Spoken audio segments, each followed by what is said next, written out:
want to do is, Cybersecurity and policy. okay, you guys are sounding ragged. I'm away for a week and then you can't articulate. You can't demonstrate social skills. So what are we going to do for the next hour? Technology. Technology, cybersecurity, and policy. And we have multiple things happening today. And one of them is, Tim, you have to say 1 minute's worth of work now. So this is Tim, IEEE, and he's going to say something about Technology, cybersecurity, and policy. So please go. Because TCP, you would know, is the most trusted protocol in the internet today. No. I represent the IEEE Communications Society chapter. We have an open invite to some of our ComSoc members. I don't know if we have any of you here today. One, two, couple. We also have a couple of students coming from DU who are involved with our Communications Society. Jason and I are colleagues in IEEE programs across the Denver area. I believe you got a really exciting program with his talk today. And if you think it is good, then come meet us upstairs afterwards in room 200. We'll have some pizza. We'll talk tech, cybersecurity, and pizza. So, again, after this session, there will be further discussion about blockchain, discussion about IEEE, opportunities to demonstrate your social skills, which are imperative. Today, we're here to listen to Jason Rupe, PhD, on blockchain. Blockchain. It seems to be an important emerging technology, and people are grabbing hold of it. And here's an opportunity to get pizza at 5, but to learn more about blockchain in this context, and also at 5 o'clock. 5 o'clock session is in room 200, which is just upstairs, large lecture. And so you're going to learn about Blockchain. You're going to learn about technology, cybersecurity, and policy here. Jason's going to talk about blockchain, and then later on, you're going to hear more about blockchain. I'm thinking that, if you guys actually attended and had pizza with Jason, that sounds like an extra credit opportunity. Yeah? Cool. Yes. Okay, cool. We like cool. So I'm going to thank David Reed. He's the one who helped us pull together this. And so Dr. Jason Rupe is going to tell you about telecom and blockchain. So please welcome him. Thank you. Is this close enough that you can hear me, or maybe a little closer? Let's make certain that it's on. And that is. I slid the power over, so it Okay. should be on. Oh, yep. You're mic'd and ready to go. By the Okay. way, there is a voice out there that occasionally may say, move to the left or right. Okay. We'll see if I hear it. Okay, so we'll get started here. I've got kind of a choose-your-own-adventure set of slides here. And so we can make it fairly interactive. If you've got questions, interrupt at any time. But what I'm thinking is the first thing to ask is how many of you already are confident you know what a blockchain is? Okay, I see about half the hands go up. So that tells me that I should start this drive-in theater movie with some cartoons. So we'll do that. The cartoons will kind of give us a brief on what blockchain is. Then I'm going to go into what blockchain means for specifically the cable industry, but you can extrapolate that into telecom in general. My background is from telecom, and I entered the cable side of that world about 2 years ago, a little bit more. But I've worked on every aspect of telecommunications for over 20 years, almost 25-ish, 30 now. So it's all the same. And so we can talk about cable and extrapolate it into everything else, and that's all fair. Again, questions as we go is fine. Questions at the end is fine. I'll try to keep us on time, but somebody will have to tell me if I'm going over. So here we go. So as I said, we're going to start with, I'm going to start with blockchain distributed ledgers. What are they good for? Kind of some basics, explaining what a blockchain is. You will hear me talk about a distributed ledger or distributed ledger technology, but Sometimes I'll say blockchain. They're common to use interchangeably, though there is a subtle difference that we may get into. I'll talk about some of the use cases, and then I'm going to talk about design for security and reliability. This is the core of the talk. After we get done with this, I'm going to talk to you about all the cool, fun things that the IEEE is doing surrounding blockchain. So, getting started, what is this stuff, right? We all know what a ledger is, right? What's a ledger? Somebody got an example of a ledger? It's when we got to write something down, right? So you write down a transaction, if you are filling out your checkbook, right? Your checkbook, and you write a check, you spend some money, and you want to keep track of your account. Accounting, basically. That's a good example, right? Which is why it applies to money, because a lot of times money and transactions having to do with assets requires a ledger. And that's all a ledger is. And so when somebody says they are working on distributed ledger technology, or they say DLT, for us old people, we probably think, is that a McDLT? No, McDonald's wasn't the first to do a distributed ledger technology. That was a hamburger that they had. But they don't do that anymore. Now we use DLT for distributed ledger technology. Blockchain being a specific instantiation of that concept. Okay? And all it really is a ledger means I'm going to write something down, and that is going to record the history of some transaction. Okay, such and such owns this and bought it from this person for this much money. Those sort of things. Or I traded this for that to this person. The ownership of this is that. So you bought a house, and the fact that you bought that house gets recorded somewhere. The fact that you bought stock gets recorded somewhere. You buy a car. You rent a car. The fact that you showed up and rented a car, you have an agreement. In a system somewhere, there is a ledger that says this car is in the possession of this person for this amount of time. That is a ledger. For that ledger to be recorded, well, if you trust where that's recorded, that's fine. But trust is an open issue sometimes. Let's say you are a farmer in Zimbabwe. You don't have access to much technology. You trust the guy next to you, and you might barter something and trade something. The problem with that is somebody might come along and make claim to that trade, and if they're stronger and more powerful than you, they can influence that, and it can be unfair. If you introduce some very light, simple technology, introducing blockchain, where blockchain makes it very difficult for you to change a ledger or to dispute it, there's always a reference that you can make, then that's a harder thing to do. There's always a place to go, a place of authority. Now that could be centralized. It could be decentralized. Blockchain is usually, not always, but can be, decentralized. And what that means is I take a ledger, I write it down, and every once in a while I take a copy of that ledger, I distribute it. Everybody I know gets a copy. Now, for that to be disputed, enough people have to all make changes to that are the same for them to be enough evidence to say the reality is wrong. So it's really hard to falsify.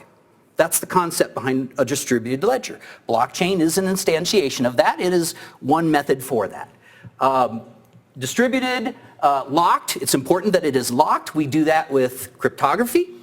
That way it gets harder to change, and once it's locked, you can say then it's official, I can check that it is correct, and if somebody made a change, if the hash is broken, then it's obviously wrong, we get all those advantages. Signed means that somebody with authority has signed that this is correct before it enters the chain. It is before it enters the chain. So these are some of the ideas that surround blockchain, are not a part of it, but are things that we need with it for it to have the qualities that we need. And of course, we all know what a hash is in this room, I think.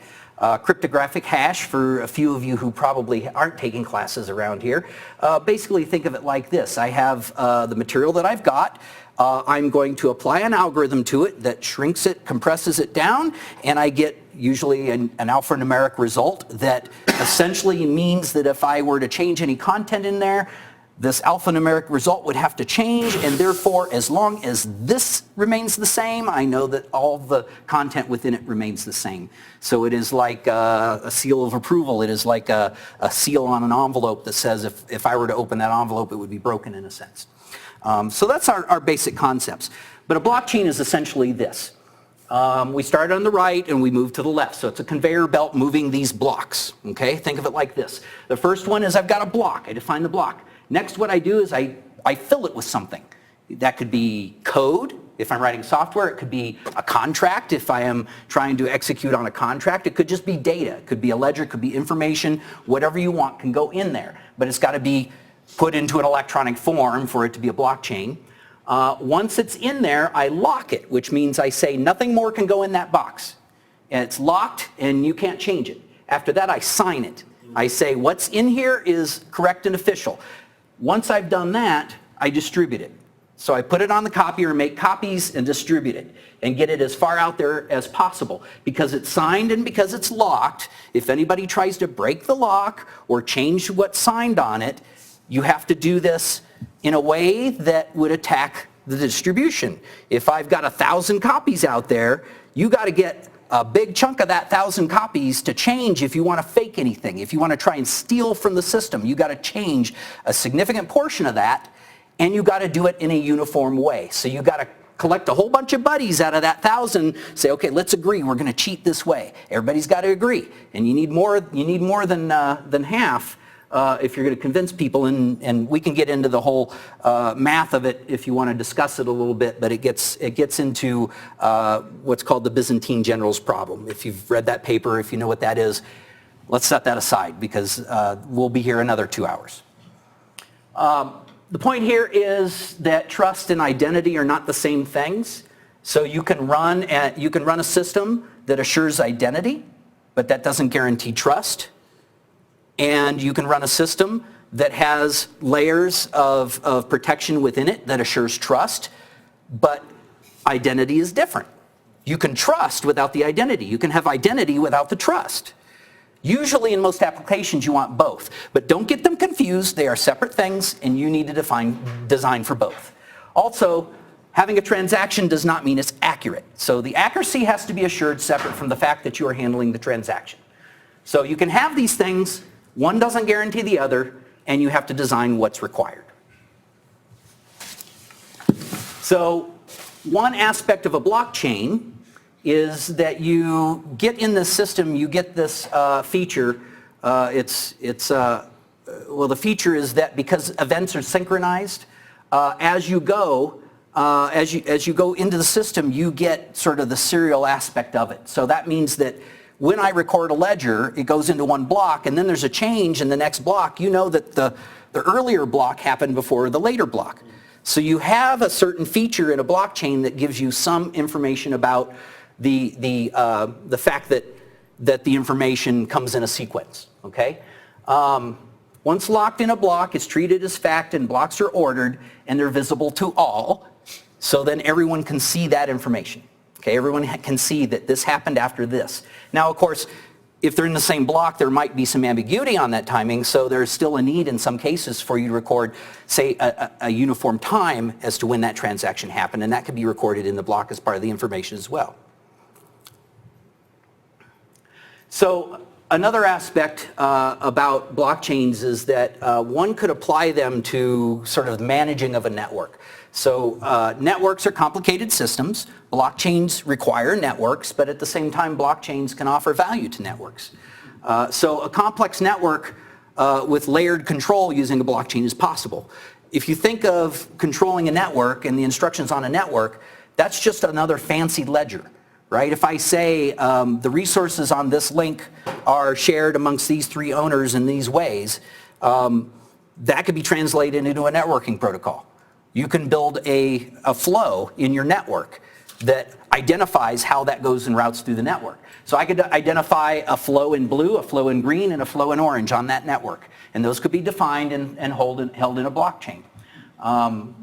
The rules can be different as to how these layers are used. They could have different qualities associated with them, and that information could be stored, locked, and managed inside of a blockchain, for example. Now I'm going to extrapolate on this concept in some of the applications and the networking stuff as we go there as well. My background's reliability, so when I spend time talking to security people, I like to remind them that reliability and availability are a key component of security as well. Often forgotten. Fortunately, the people I work with don't forget that often. They're kind of used to me reminding them maybe, but you're going to see reliability come up a lot today. because I think it's an important factor, not only an advantage of blockchains, because blockchains make information reliable, but also reliability of the blockchain is an important feature to pay attention to, because reliability is part of what makes it have integrity and what makes that information be reliable itself. So for example, once in a blockchain network, the information remains as entered, which means it becomes very reliable. But reliable information, it means, reliable information in means it's reliable information kept, but unreliable information can be equally treated as fact. So if, that's why we've got all these guards out here outside the nodes of that network.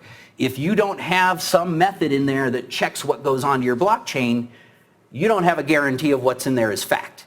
You're treating it as fact once it enters the network. So you're deciding what is fact as it enters the blockchain network. Once it's there, you're assuming it's fact. So you better have measures in place to make sure that they are fact. Now, part of what a blockchain network does is it shares the information. But if you get locked into a block, let's say you take two transactions. This is actually a common problem with blockchains.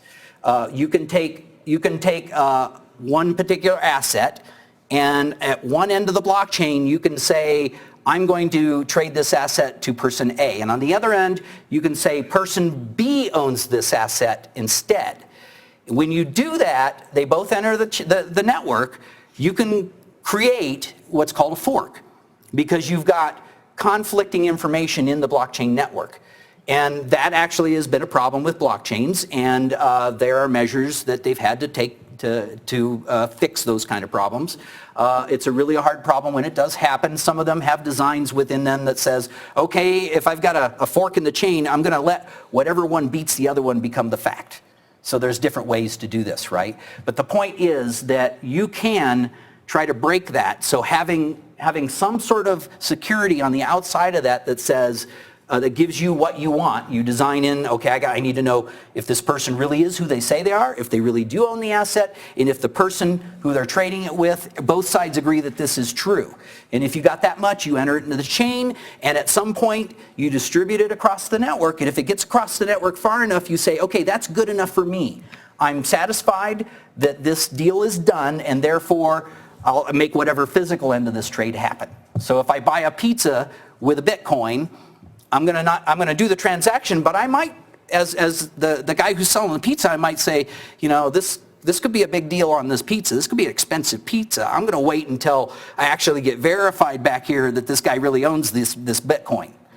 Okay? So you might wait a while. Other times you're going to say, the risk is low. It's only a pizza.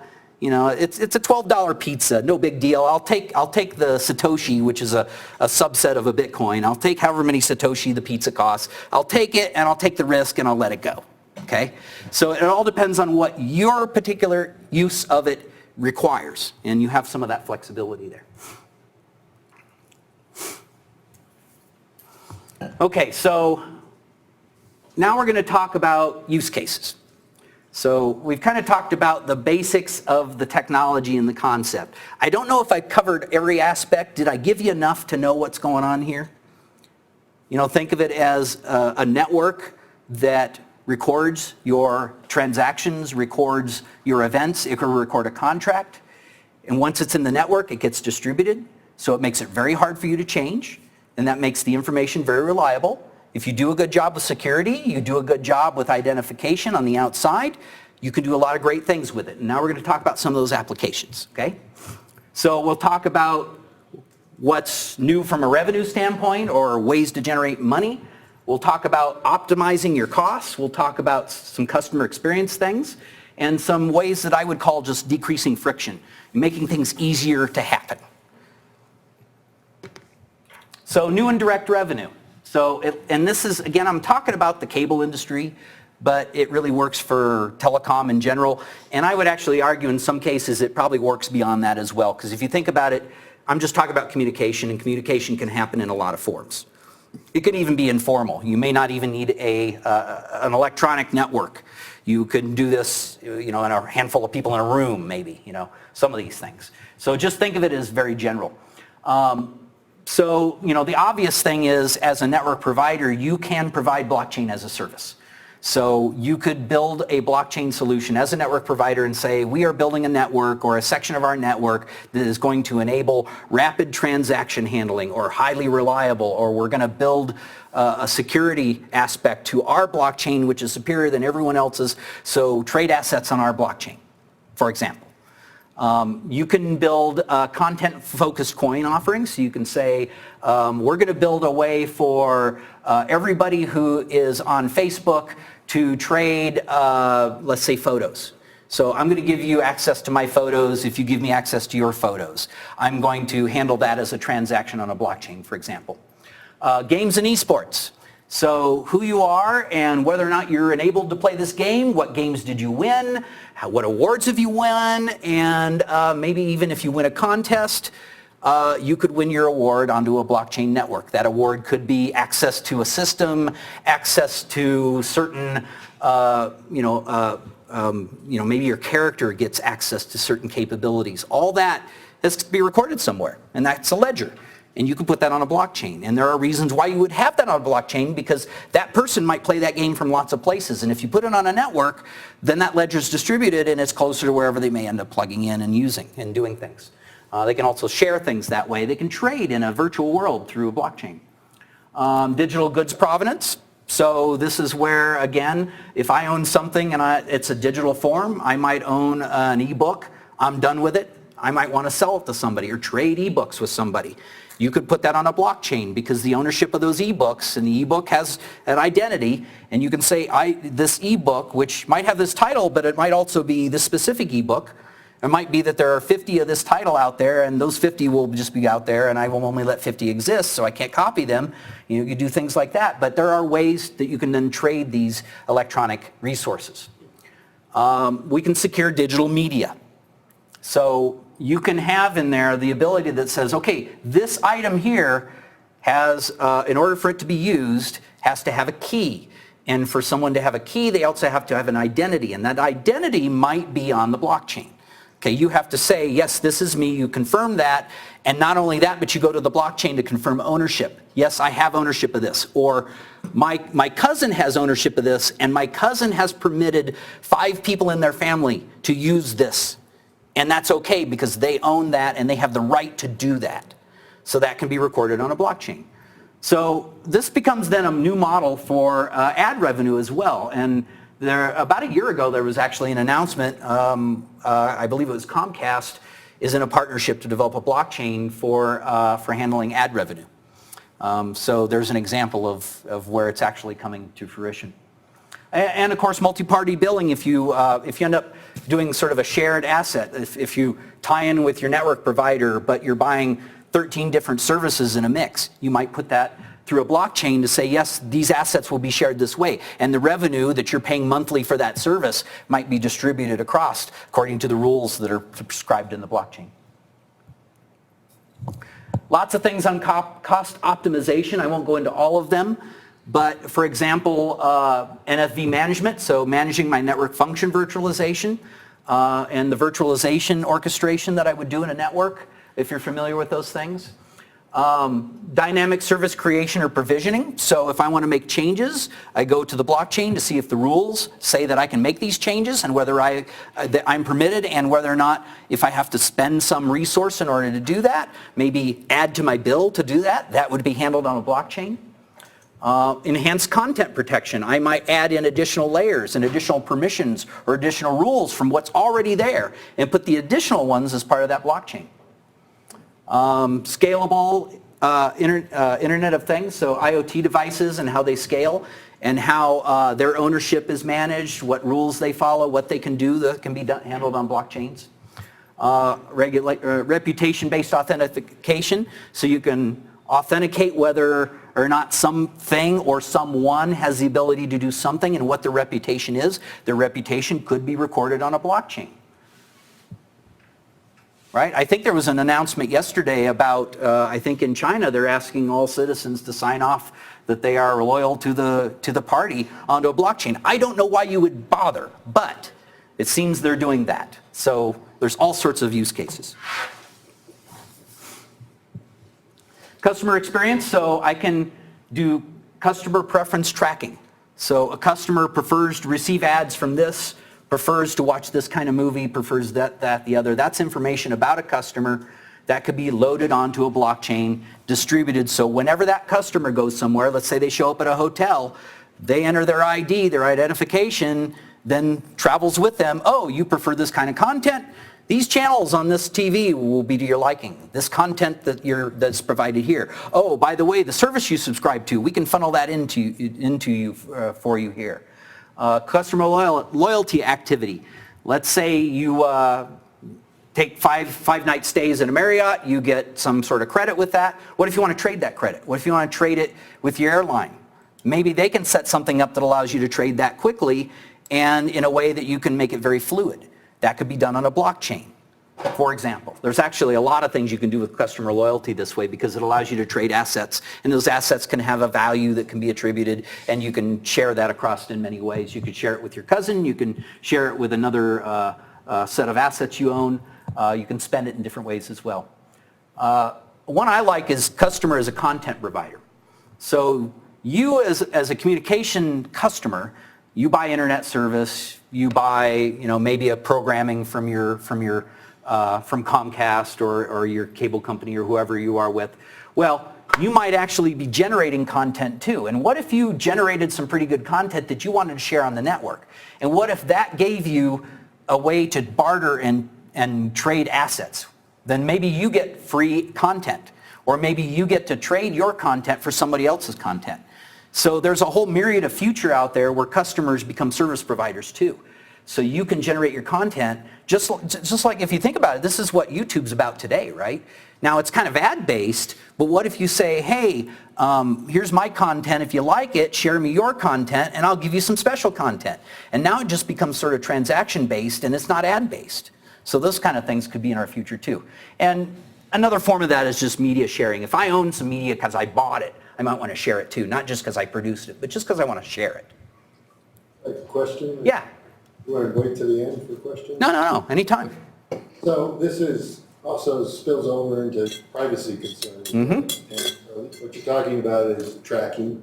Mm-hmm. And so would it be better or worse if in the accumulation from of a customer profile that they're sharing this using blockchain? You mentioned earlier the attributes of being anonymous. Yes. Identity management. Yes. Is this going to make it more private or less private? Depends on what you design, right? I mean, you could argue that it could go either way depending on the design of the blockchain and what you want to do. So I could build one that says for only if you want to play on this system, I have to actually certify who you are in some form, right? So, I can get an account on, whatever, some social media, and sometimes I could just pretend that I'm Donald Trump, and I claim to be the real Donald Trump on this social media, and nobody's going to validate that I'm not. In other cases, they might validate that is. So it depends on what you design and what level you need. So it depends on what trust level you need as well. If you don't care what you buy your ebook from, you just want to buy the ebook, you don't care for that identity of where you're getting it from. Maybe you do. Maybe you're afraid that whoever put that ebook out there is actually hiding a virus. So when you load it, your pad's not going to work all of a sudden because you just loaded a virus. That's not good, so maybe you won't trust that. So maybe you say, I need some level of trust. Maybe trust requires identity. So it just kind of depends on where we want to go with this. It's a social question, I think, more than anything else. And it's, I think, mostly up to individuals. I think individuals will choose, is this enough for me? For example, you might spend a lot of time on social media on your phone and think that's just fine. I don't, because I don't like the fact that I don't understand where that information's going. So I don't spend a lot of time doing it. Where I was going is more from a efficiency perspective, where the data aggregator is going to go, right? They obviously want to control their information because it's valuable to them, right? So they don't want Exactly. to lose that. Exactly. Well, and I think that's why some of them are creating their own blockchain solutions. Yeah. Right? Because if they create one, then everybody says, oh, well, that's going on a blockchain. In a sense, blockchains are just part of what I would say the information shell game, right? It's like, where is my information? And what are people doing with it? And we kind of trust that mostly because we don't know where the P is, under what shell it is. And, we can say it's here, but we don't necessarily know. You don't know where your information went. You kind of do, you think you do. You might have signed off that says you're not going to share this information except for with certain partners. But most people don't read those agreements. And the ones who do read the agreements say certain partners. Well, you don't always know what that is. And at some point, we just give up and trust, right? Yeah. Just to put another context to David's comments there, one needs to understand that blockchain should be looked at in the context of other similar trust models. We, in the past, in the information security business, cybersecurity, we've used public key infrastructure very strongly. Yep. We've used things like pretty good privacy circle of trust. So this is, in my way of thinking, a next generation model of distributed networks, and all networks can be broken in any way. So the question is, what is the flexibility, what's the viability, what are the problems that blockchain can address that maybe previous technologies hadn't considered?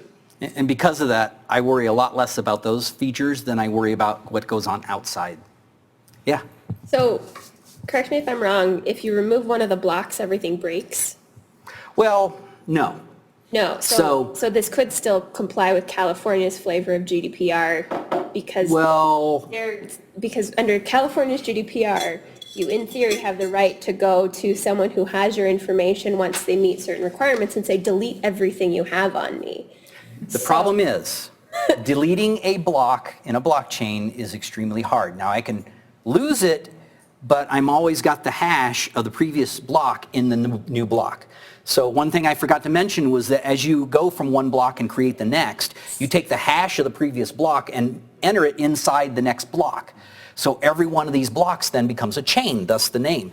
As a result, if you say, I want you to forget me, which means I forget about the transaction in block 384, as well as 279, as well as boo, boo, boo, boo, on back, every one of the blocks has to change. Now, you can throw away these blocks. You can claim they age off, because one could argue, oh, we're not going to keep all these blocks. But that actually makes it harder, because then if I try to change a transaction in a block that no longer exists, well, that really messes up the hash out here. Not only that, but I have no way to change this one. So this wouldn't really have a way to comply with that? There are methods you can create inside a blockchain to basically unknit the ball of twine that you created, right? But that's hard. And does that break the blockchain? Sorry. You go back and you rebuild, right? So if you do that, it's a lot easier if you do it on what's called a private chain, where you can say, I'm going to decide how these things are hashed and how the block is built, and I don't have to worry about things like proof of stake or proof of work.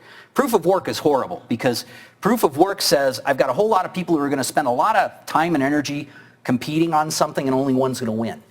And that's why, things like Bitcoin, you read articles that tell you, Bitcoin is taking so much energy you could fuel a small country, enough energy for a small country for just what blockchain does.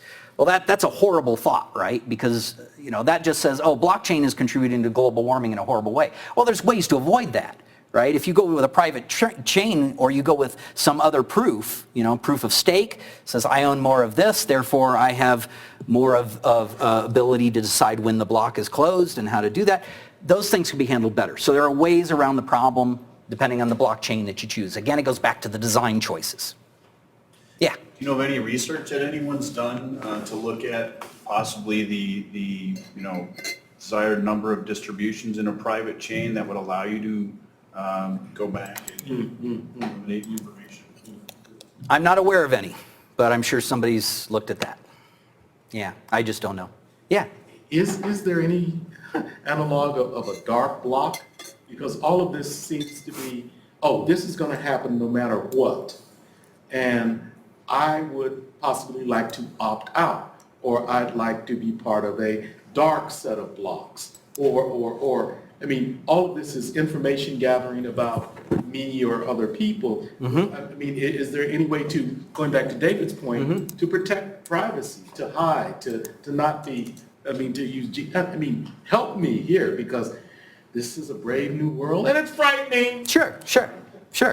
A lot of that is, as kind of alluded to in the earlier slides, handled sort of outside of the blockchain. So as you decide how you want to handle the allowance of the entry of someone into the system, and say, I'm going to allow you to be ambiguous of who you are. You have an identity in the system, but the identity of what you are in the system does not get attributed back to you, the person. You can create a system to do that. That's done today, right? You get the code that allows you into the system with this, and you could hand that to somebody else and they could become that other person. That's totally allowed in some systems, if you don't authenticate who they are. You can also add that authentication so you can say, only you who you are can do this, right? That's another mechanism, but you add that to the blockchain. That's part of the design of the overall system. Does that make sense? Yes. Okay. Please continue. Okay, thanks. I apologize for No worries, no worries, no worries. And I'll just go real quick on this because we're kind of diving into the later half of this. So this gets into the whole, what I would say, reducing ecosystem friction. So making things easier to let happen.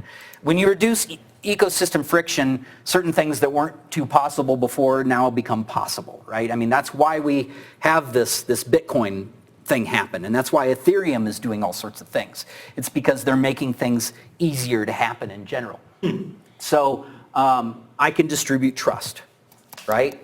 I can take a blockchain because it is a network, and I can use that network to distribute trust. So now if I have trust here in this environment over here, I can distribute that trust in a sense in some other environment because the blockchain can connect these environments, okay? Content distribution, it can converge. So I can distribute one type of content and another type of content, and I could trade that across the blockchain. So those elements of content that before didn't communicate or didn't connect can now connect. Royalty management and reconciliation, I'll skip that. Customer as a content provider, I mentioned that before, but that makes things easier to do. So if you have access to a blockchain and you can trade whatever you own on that blockchain in some respect, according to some rules, maybe rules you set, maybe rules that are set by the blockchain. Let's say you want to write an article, but you want only 500 copies to be out there, and you're going to decide who to share it with, and you're going to share it, and you're going to trade with it. Sometimes they might trade Bitcoin with you. Sometimes they might actually write you and mail you a check. Sometimes they might actually say, I'll give you access to the technical papers that I wrote if you give me access to technical papers you wrote, right? So pretty soon professors get to trade their papers. I'll review your paper if you review my paper, right? We can do that too. So I could put on the network and make it easier for paper review to happen. So you're on the network and you have a credibility level, so you have an integrity that is measured by how many papers you reviewed and how good your reviews were and how much they were substantiated by other reviews that agreed or disagreed or whatever. You build credibility on that network. After some time goes, you might want your paper reviewed. You have high credibility. That gives you entrance to get access to really good reviewers yourself. And so pretty soon, you're trading on a blockchain, and you're trading your paper reviews on a blockchain, right? So publish or perish becomes something even deeper and spookier in a way, right? So yeah, not every outcome from this might be good for all, but things are possible. So yeah, this is the example that I had mentioned before. Comcast is working with Charter and Viacom to roll out a blockchain-based ad platform. That came out January this year, so right at the beginning of the year announcement. So I'm sure they're still working on it. This is one example of several things that come out all the time. What does identity layer mean? Sorry? Identity layer, what is that? Where was that? Oh, that's a good question. See if I can remember. It was a long time ago I read the article. Yeah, they're calling it Blockcraft. Identity layer for the... So if I remember right, it had something to do with identifying who they are, what ads they can get or want or prefer, and what the ad person and the advertiser wants to target. So it had something to do with that. Yeah. So it's kind of like a TV everywhere. I would imagine. I don't remember. Yeah. Okay. Yeah. I hope the article here in the slides, I hope it reminds more.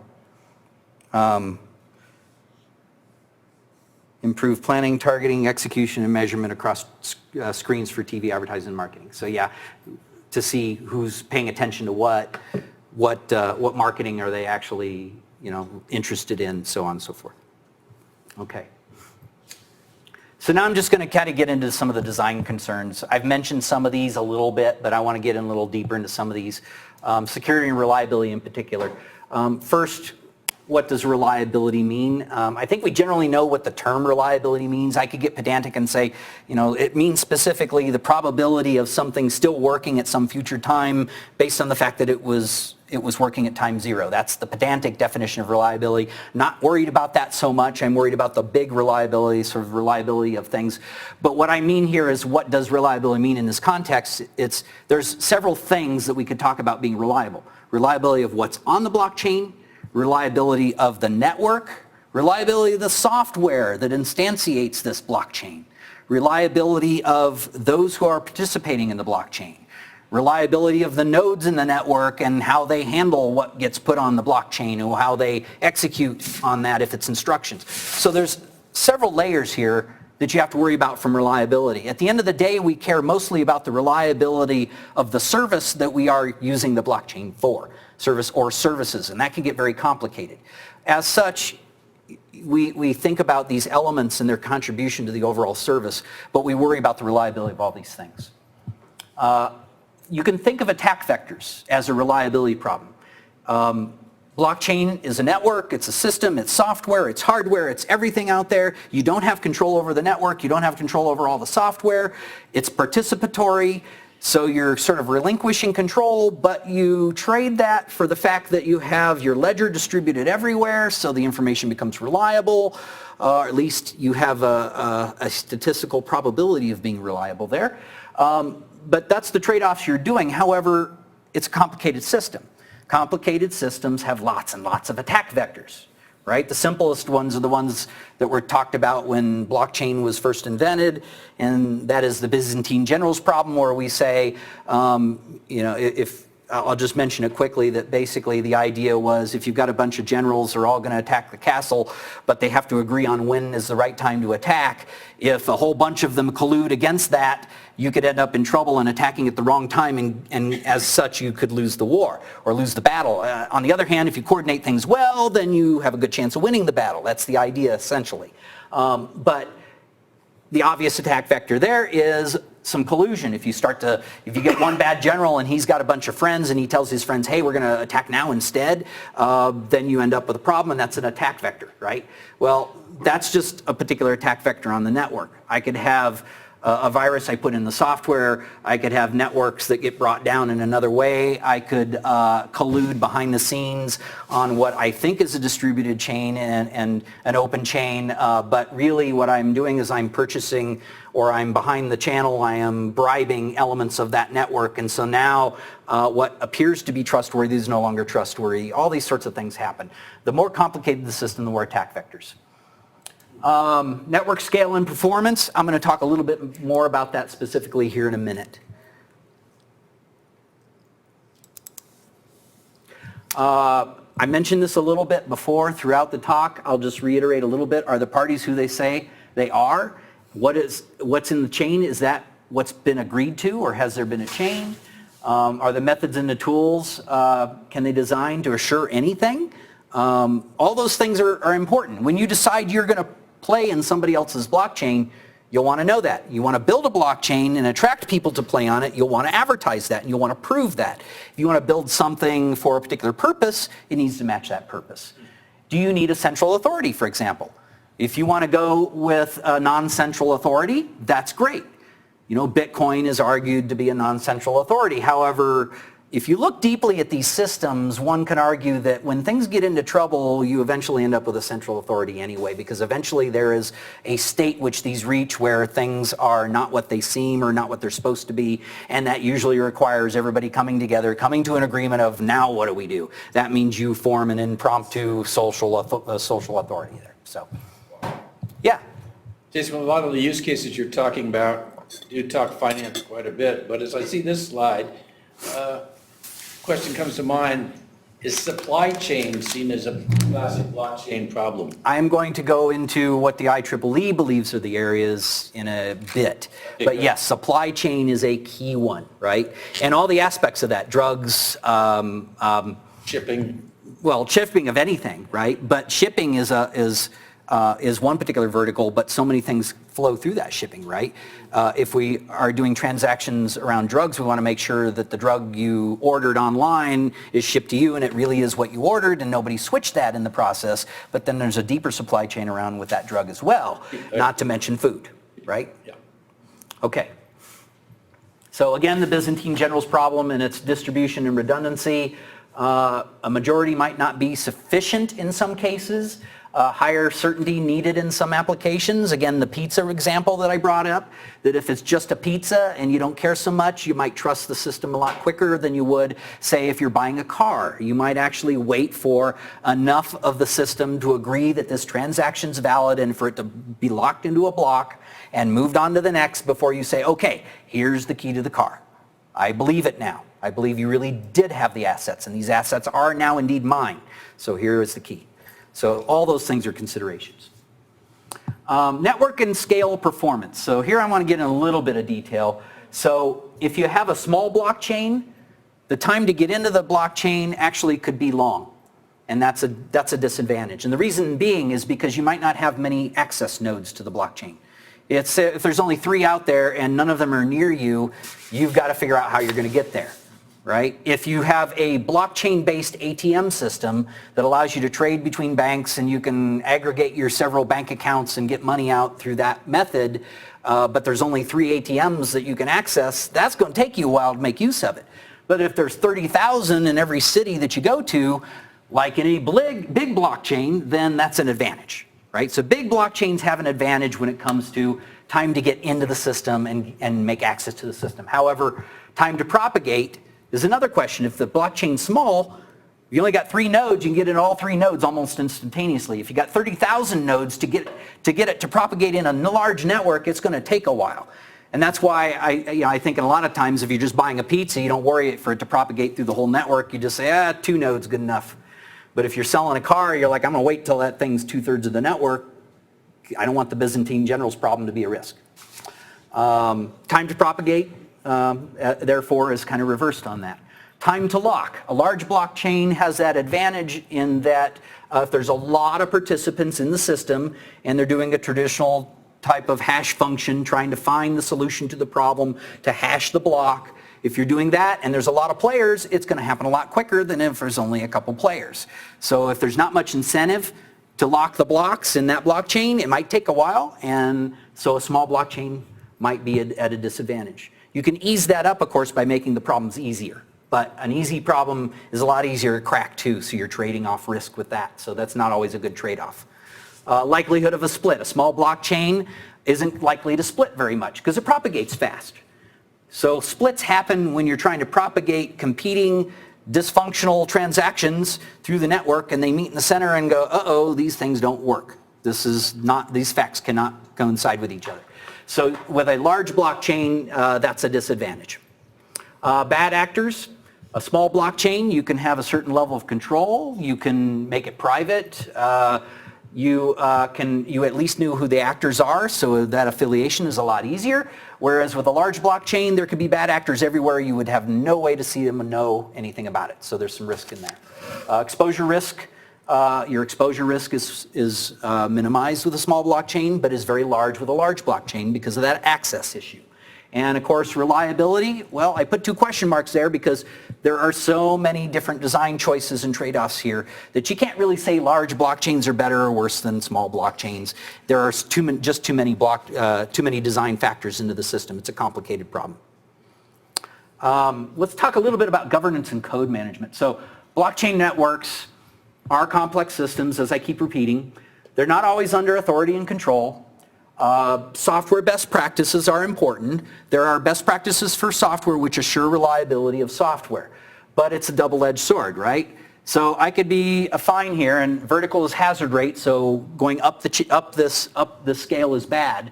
I could be, moving along, things change. Eventually, I reveal there's a new attack risk. I'm at high risk because of some change I made in the system, in the software. As a result, I got to work really hard to reduce my hazard rate. And I work hard and it comes down here and I've got this mitigation and I fix the system. Things are cooking along pretty good here for a while, but I've introduced some new features. As a result, I have new feature risk, new attack vectors, new reliability problems that I entered into the software and into the system. And once again, I've got to do a system redesign to fix the problem because I let things move in a direction that were not very good. So I redesign the system, I reduce it further. But then all of a sudden I'm adding more things and I do other things with it. And now it's like, okay, I've got to do something to reduce the cost of these attacks. Or I've reduced the cost of the attacks. And so all these attacks that used to be too expensive to happen on my system are now too cheap. You know, maybe some new software is out there that script kiddies can use to do something that was hard before. Now it's easy. So now my attacks are coming in from all directions. So these are the issues you got to worry about with running a system like this. It's full of software, and you got to manage the software with best practices. Blockchain networks age, so those new risks and attack forces can happen. So the same timeline that I just described here can be thought of as an aging process. Because blockchains are fluid. You're going to make software changes. You're going to grow the system. You're going to shrink the system. You're going to change the rules in the system. As you do this, all these things change. As such, it's a living organism in a way. So the reliability and the risk that you have as a result of this is going to change over time. And it shifts your design requirements even. So even how you use it in your application space may change. So all those things become issues. So again, reliability of a blockchain, I mentioned this before. You got ledgers, services, information, the transactions, all these are aspects of the system, and you have concerns about reliability for that. And this is just a recap of what we talked about so far. Blockchains are networks. You have to design them with thought. The distributed ledgers are a part of this. They create histories of transaction, which are distributed ledgers. How secure and reliable they are your design considerations. There are a host of opportunities. I went through many of them for if you're a telecom provider that you could go into as software developers, as security consultants, as whatever you end up doing or whatever you're already doing. All those are aspects which become opportunities to you. Security and reliability have to be designed into these systems, so think of that as you work. And with that, I'm going to go with a little bit of time. I guess we got about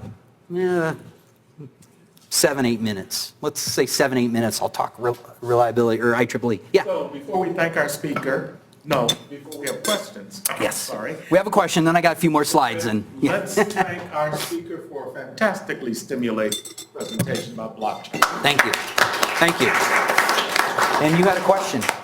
If you have more slides, let's. I just got a few more, but go for it. So one of the reasons that we've moved to ebooks is because it's way better for a publisher to sell the same thing at no cost multiple times. Mm-hmm. They're the biggest ones limiting that right now. Mm-hmm. If an author gets paid royalties every time it's paid, why would they have an incentive to move to a different system where they don't make royalties on the resell? Well, I think of it like this. If I'm an alternate publisher and I can say, I'm going to run this as a blockchain for the transactions, you can bring your book here. Everything, when people buy the book, it's all going to come back to you immediately. So I can do this real time. So as you sell a book, you get it back now. Publishers now, you might wait for the publication check. And the publishers I've talked to, if you're not good at watching the ledger and knowing what was done, you're going to get cheated on. So cheating is rampant by publishers to the authors, and the fact that you're relying on them to keep track of what they say they owe you. You put it on a blockchain, you can look and see who is buying, and you know that it actually happened. The ledger's distributed, can't be changed, and everyone playing in the system agrees that's the fact. So you have an advantage. So as a publisher, I would argue that I'm going to build a blockchain, and I'm going to have this as an advantage to others and watch others follow. Okay, makes sense? Let me follow up on that. Does this mean that we're anticipating the collapse of the publication market? I mean, I don't know. If it could be one-on-one and from my publication to me with nobody in the middle, then, I mean, I think you've just moved into the ecosystem, grabbed something and just pulled out everybody who actually does this for a living? Oh, okay. Not all things that are possibly become true. Oh, thank you, Alice Wonderland. Yeah, I was just gonna add, I can't remember her name, but there was one artist that actually used the blockchain to sell one of her songs or her album recently. I can't remember the name of it, but it's a similar Yep. context. I haven't kept up with it, but almost a year and a half ago, a person gathered a bunch of people, artists, and they built a blockchain for trading their material on it. I don't know if it succeeded or not. I don't know if it's still growing or still happening, but I know that was a use case that was tried. Yeah. Further questions? Please. Okay, if not, I'm going to take the remaining time and tell you about what's coming from the IEEE. The IEEE has what's called the IEEE Blockchain Initiative. There are 2 chairs of that initiative. I'm one of them. It started about 2 years ago. You as humans walking on this planet can join. You don't even have to be an IEEE member to join. You can go to blockchain.ieee.org, and in the upper right corner will be a little block. You click to join. Depending on who you are, student, IEEE member, or whatever, you may have to pay a nominal amount or nothing. And if you go in there, you want to join, but you don't have the $5 or whatever it costs, contact me. I can usually get somebody to bend the rules and bring you in. But anyway, you can join. And why would you want to join? Well, because of all the things we've got going on. Quickly, though, I want to talk about where blockchain is now. This isn't now. This was a couple years ago. Blockchain was on the decline. So right now, I would say it's probably in the trough of disillusionment. That seems bad, but it's actually good. It means all the BS has fallen off. And now anything that's going on is probably going to turn out to something useful. So now becomes the real work, the real useful work. So it's a good time to be in there. And another reason you might want to be in there is because there's lots and lots of opportunity. It's in the trillions of dollars, at least expected to be. It's a disruptive technology. Because of that, the IEEE recognized that this was something it needed to pay attention to. When we went and had our first workshop 2 years ago, a bunch of engineers entered the room and said, this blockchain thing is interesting and scary.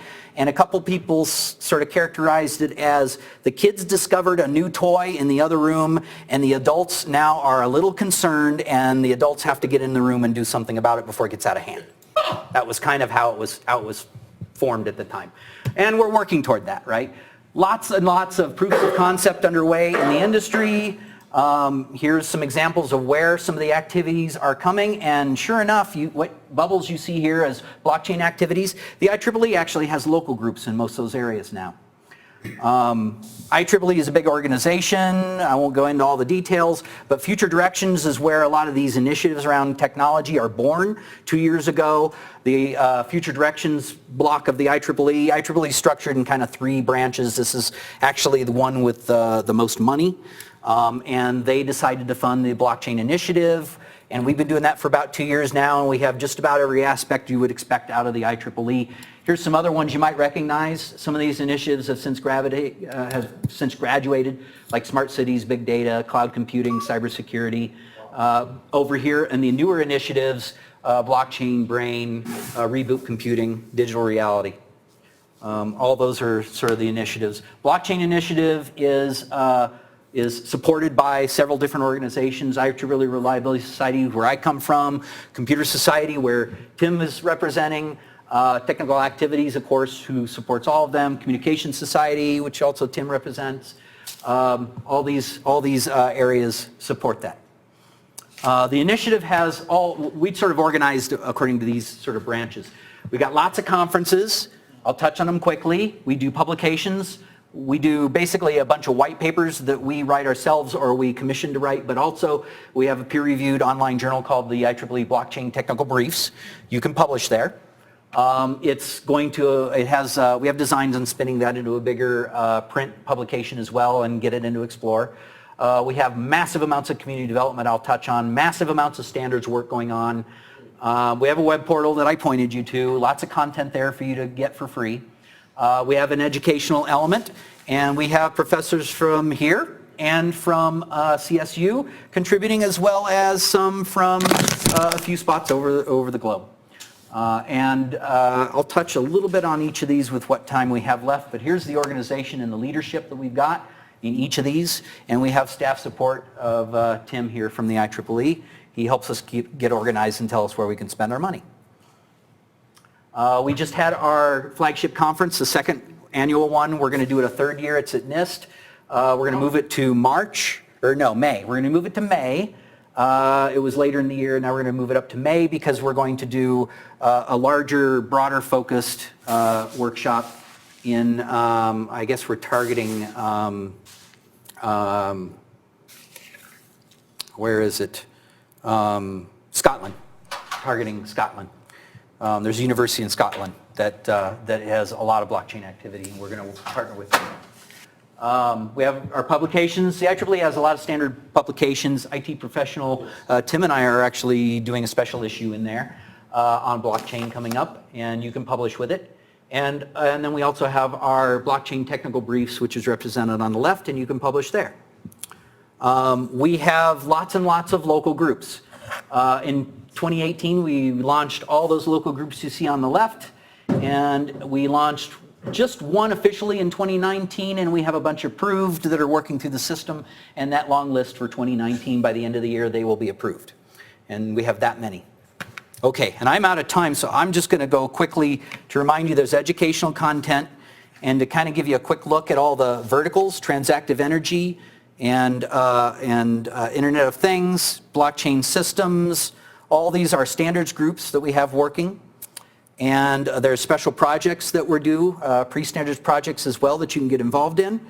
And the best way to get involved, since you're in the Denver area, is we're going to do a blockchain workshop.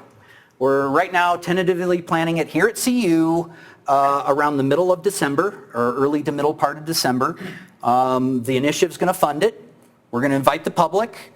And we're going to see who's interested in helping us to put together a program. So there's going to be some technical content, people talking about their research. It's going to be focused on transactive energy because Colorado has a lot of energy and a lot of activity in blockchain. But as you saw on that list of local groups, there is not a Denver local group. But there should be a Colorado one. So we want to create it as Denver or Colorado or whatever. And we want to get people together to start sharing and focusing their work around transactive energy. Why did we pick that? Not only because Colorado has a lot of energy activity going on, but there's some good research going on in transactive energy in Colorado associated with blockchain also. And we are working with there's an organization in the IEEE that does funding for special projects. We gave them a proposal for 4 or 5 things, and the answer back was, yes, do it all. So we're looking forward to doing a formal proposal for some funding out of another branch of the IEEE where we're going to need people to help make that happen. And we're going to have the funding to make it happen. And it's going to be some interesting things around transactive energy with some focus on third world countries who need the help, as well as focusing on some aspects of transactive energy that haven't been solved yet. So lots of research coming and some funding to do it. With that, get involved, please, and hope to see you at the workshop. Thank you for a fantastically stimulating discussion presentation. Remember, there is pizza in room 200 where you can learn more about blockchain, hear more about the slides that we went through at the very end, fantastically fast. And as you're packing up, let's please thank our speaker one more time for a very stimulating discussion. Thank you. Wow. Thanks. Let me tell you what's here. What doesn't scare